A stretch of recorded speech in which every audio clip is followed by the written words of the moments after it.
133.5, guys. That's still a loss. Let's go. Good morning, guys. Welcome to our third Fat Friday. Don't mind my disheveled frizz look. I've just woken up. I have people coming into the house. I thought I'd jump on my scales and have a look. I'm down again, which is a surprise, and I'll probably go into that in a minute. Probably when I organise breakfast. I'll have a chit chat about that. I'll be doing my measurements soon, but I do have visitors, well, not visitors, but workmen coming to the house. I have my bathroom situation being dealt with hopefully somewhat this morning. My aircon's being checked today because it seems like it's not working and it's not cooling the house down. So yeah. And then there's the kids. So I'm not expecting a huge weight loss this week. I wasn't expecting much at all because, you know, I have not necessarily been really strict this week because of it being like that time of month. It's harder to, you know, control your cravings. I have had less cravings. I've had less slip-ups. The only time I've really caved has been when it's been too hot and I'm in too much pain to go and cook, and hubby's worked, say, a 12-hour day. But other than that, I'm surprised with the results. Let's have a look. Okay, guys, so Fat Fridays, week 2, which is really week 3. Started 139 kilos, I'm at 133.5. I've lost 800 grams, but this may be affected due to it being, you got it. Alright, so I've actually still managed to lose, though, 12.5 centimeters. So it's not that I'm not losing weight, it's a matter of where and how, and this is why we do the measurements as well as the scale weight read. And like lately I've had plenty of energy, no back pain. I've had cramps, but like I said, there's been less cramps, and I actually have less sugary cravings. Having been a junk food addict most of my young adult life, you know, not having these cravings for sugar and chocolate and chippies or toast or whatever has been a blessing. The fact that I'm not hungry to crave it, or I've filled myself up on fats first, and then when I do start craving, it's like, but I really couldn't eat anymore. Like, I feel really full still. Like, that has been my blessing. And I'm finding when I am eating the non-low carb, high fat approved things, I'm actually enjoying them less, which means I'm less likely to, you know, do it again, which is definitely how I feel. Look at all my frizz going on, guys. Frizzy hair.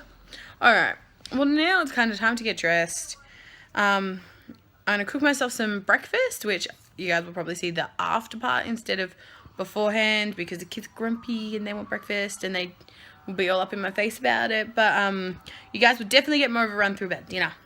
Have something special planned. Okay, everyone, so I'm making my equivalent for breakfast today, which I'm just kind of doing mushrooms, but I first thought I'd show you my butter, right? I've just opened this morning. It's got its little measurements, and look, I'm almost 100 grams in. I'm about 75 grams in just on my mushrooms. Like, this is what I mean. You add the fat. The butter is great. It's so good for the cooking. It's good for your body. Look at all them mushrooms. And a nice pan of butter, which is slowly starting to burn and caramelize, as the mushrooms are. Mom. Hold on, baby. Okay, so my oldest best friend, ex-housemate, taught me this when I was still learning to love mushrooms. These are little just cubes of butter. So yeah, cook it in your butter, then fill the centers with butter. Let it cook. Well, let it melt down, because this is just now on low. Who's this guy? He's all filled with juice. I'm just breaking it with my fingers, guys. I did have the others chopped, but then I dropped it. So I got butter on the floor. Yeah, a little bit of butter in the cups. Let it melt down like they are. I'm not going to do all of them. Then you plate them, do a tiny drizzle of your salt. And then that's it. That's breakfast. You got to pick it up really carefully with the tongs though, like. But no, it's really good. And I probably won't eat lunch now. It probably will be just dinner, which we're going to have a roast pork. Did you see her?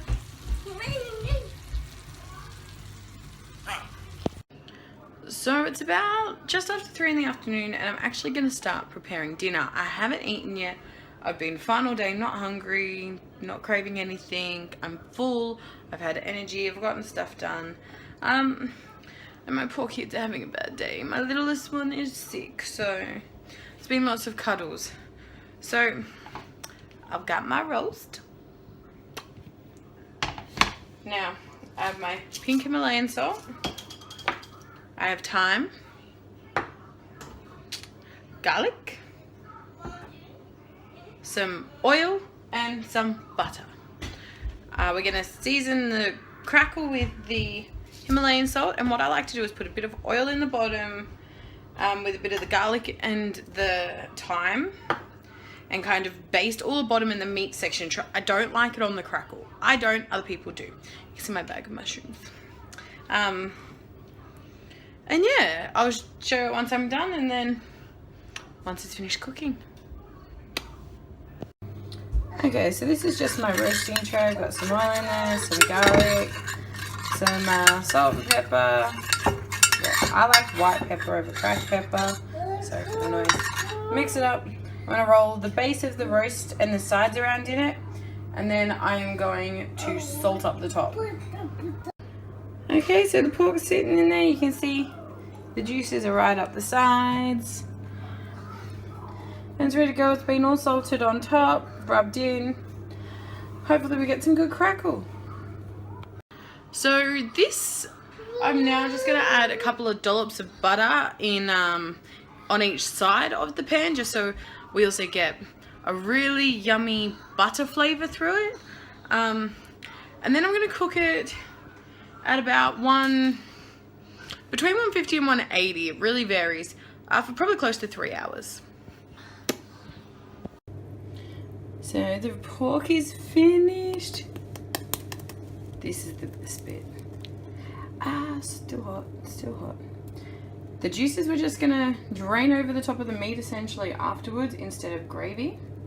We made cheese sauce with just a splash of cream and about a cup of cheese and salt and pepper. And now we're just going to plate up. And this is the final product. A little bit of pork, a bunch of crackle because, well, it's the fat and it's the best bit. And veggies with tons of cream cheese sauce, which tastes amazing. Does it not? Does it not? Does it not, ma'am? Crackle and cream cheese.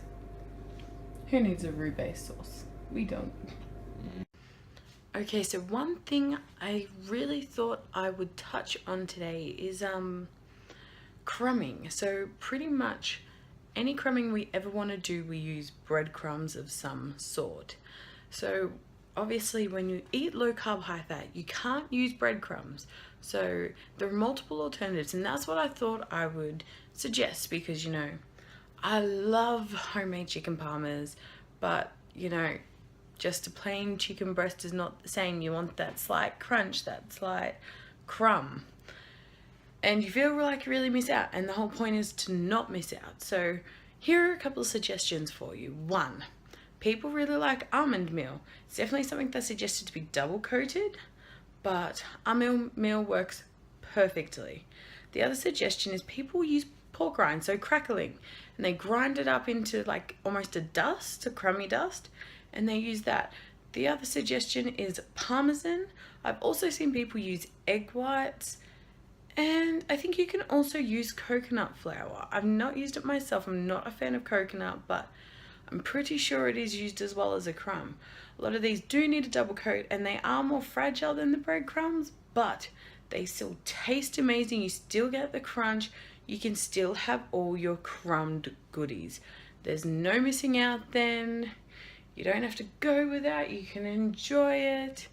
And the almond meal and coconut flour will be your baking flours as well. So if you do want to bake, you can do so. You can make cakes, you can make sweets, mug cakes, cookies, all sorts of things, but you'll use almond meal and coconut flour. They are more expensive, yes.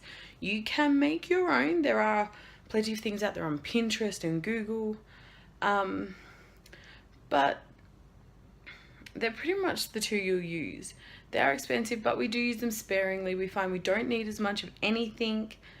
Like, you don't eat as much cake, you don't want as much. So mug cakes are like perfect servings. So look, there are ways to get around almost anything, and I'll probably go through more tips and tricks throughout the next couple of videos. I'm thinking I might do a meal plan for a week.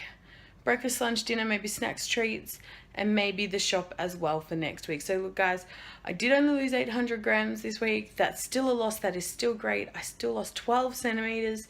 So, you know, it's progress, and that's all we want. So, you know, keep positive. If you want to give this a go, don't stress too much. Just try. Slowly incorporate it into your daily tasks, well, daily meals, and go from there. If you have any questions, don't hesitate to ask. I'll happily try and answer. My hand shaking. I'll happily try and answer them for you. Until next Fat Friday. Bye.